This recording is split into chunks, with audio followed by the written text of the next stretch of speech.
শুভ সকাল আমার প্রিয় বন্ধুরা, কেমন আছো তোমরা? আশা করছি সবাই সুস্থ আছো ও ভালো আছো। মালদা জেলার ছোট্ট একটা গ্রাম থেকে আমি শম্পা, আমার ছোট্ট একটা চ্যানেলে তোমাদের সবাইকে স্বাগত জানিয়ে আজকের ব্লগটা আমি শুরু করছি। তো এখন বাজে সকাল 5:30। তো গোবরের মারুলিটা তো দিয়ে দিলাম ঠাকুরের সামনে। দিয়ে দেওয়ার পরে ঝাড় আমি দিয়ে দিয়েছি, সেটা আর তোমাদের সাথে শেয়ার করলাম না। আর জানো তো, এখন চলে এসেছি আমি পুকুর ঘাটে। বাসি থালা বাসনগুলো আছে, তো ওগুলো আমি ধুয়ে নিতে আর কি।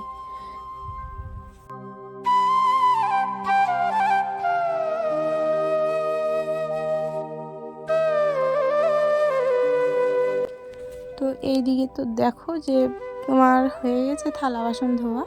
হয়ে যাওয়ার পরে আমি রেখে দিয়ে তারপর আমি মেয়েকে ঘুম থেকে উঠে ওকে টিউশনিতে আর কি রেখে আসবো। তো চলো তোমরা ভিডিওটা দেখতে থাকো, আশা করছি তোমাদের ভালো লাগবে। তো আমি মেয়েকে রেখে চলে আসলাম। তো আসার পরে ভাবলাম যে গরুগুলোর খড় নাই, শেষ হয়ে গেছে। খেতে খেতে ওদেরকে দেওয়া হয়নি আর খাবার, তো তার জন্য ওদেরকে একটু দিয়ে তারপর আমি বাড়িতে চলে আসলাম। তারপর জানো, একটা দুর্ঘটনা হয়ে গেছে। যে এই যে তোমার মায়ের না পায়ে মানে একটা ঘা হয়েছিল, তো ওটা অপারেশন করেছে কালকেই, ঠিক আছে। তো মা হাঁটতে পারছে না, তো ধরে ধরে আর কি আমি বাইরে নিয়ে গেলাম।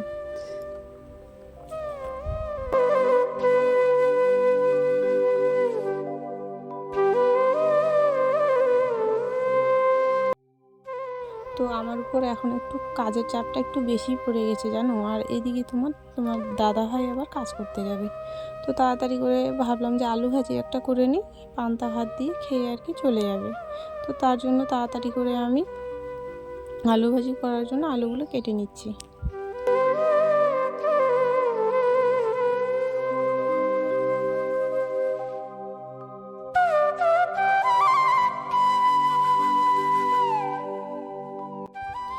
আলু কাটা তো আমার হয়ে গেছে। হয়ে যাওয়ার পরে আমাকে আলু তাড়াতাড়ি ভাজি করতে হবে, কারণ তোমার দাদা ভাই উঠে গেছে।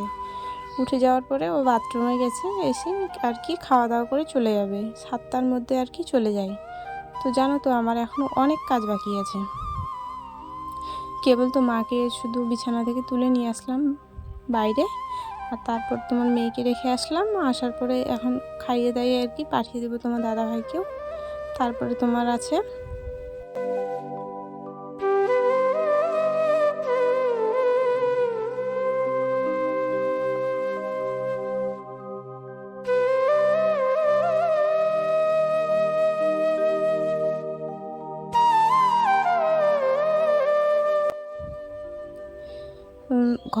ঘর মোছা বাকি আছে এখনও আমার, কারণ আজকে শনিবার। তো পুরো বাড়িটাই আমি আর কি লেপবো, পুরো বাড়িটাই।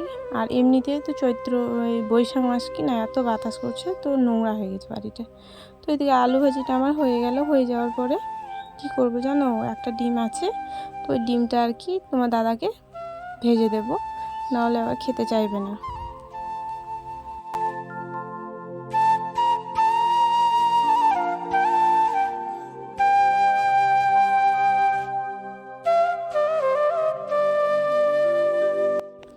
এদিকে দিয়ে দেওয়ার পরে আমার মেয়ের জন্য আর কি ওই যে পাস্তা আছে না, তো পাস্তাও কালকে নিয়ে এনে রেখেছে। আমার মেয়ে কালকে খেতে চেয়েছিল, তো ওই জন্য আর কি আমি করে দেইনি কালকে, একটু কাজের চাপ ছিল।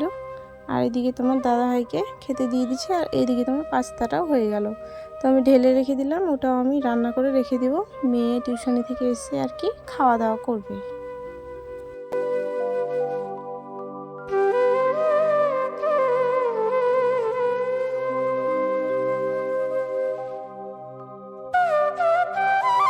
তো বিশেষ কিছুভাবে রান্না করছি না গো, মশলাও আনেনি জানো আমার মেয়েটা। তো আমাদের স্ট্যান্ডটা না একটু দূরে, তো তার জন্য না সব কিছু আমাদের পাওয়া যায় না আর কি।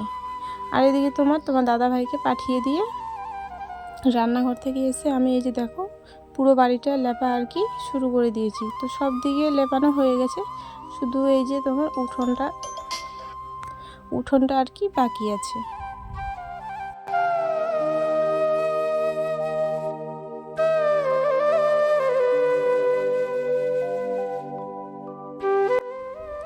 যদি তোমাদের ভিডিওটা একটু ভালো লেগে থাকে তাহলে একটা লাইক করে কমেন্ট জানিও কেমন হয়েছে আমার ভিডিওটা।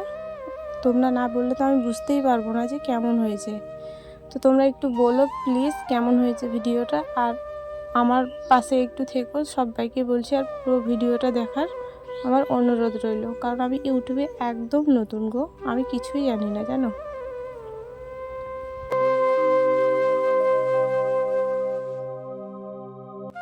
তো এইদিকে তোমার স্নান করে আসলাম, আসার পরে এই যে পুজো দিব, পুজো দিয়ে তারপর রান্না বান্না করে, রান্না বলতে আলু ভাজি করাই আছে, মাকে খেতে দিব, আমি খাবো। তো আজকের ভিডিওটা আমি এখানেই শেষ করব, কারণ আমার আরও কাজ আছে, দুপুরে রান্না বান্না বাকি আছে। তো চলো আজকের ভিডিওটা আমি এখানেই শেষ করছি। তোমাদের যদি ভালো লেগে থাকে তাহলে অবশ্যই আমাকে জানিও। আর সবাইকে বলছি গরমের দিন ভালো ভালো খাবার খেয়েও, ঠান্ডা জিনিস, তাহলে সবাই সুস্থ থাকবে ও ভালো থাকবে। আর বেশি করে লেবু আর চিনি দিয়ে শরবত খাওয়ার চেষ্টা করো সবাইকে বলছি আমি। তো চলো সবাইকে গুড ইভিনিং।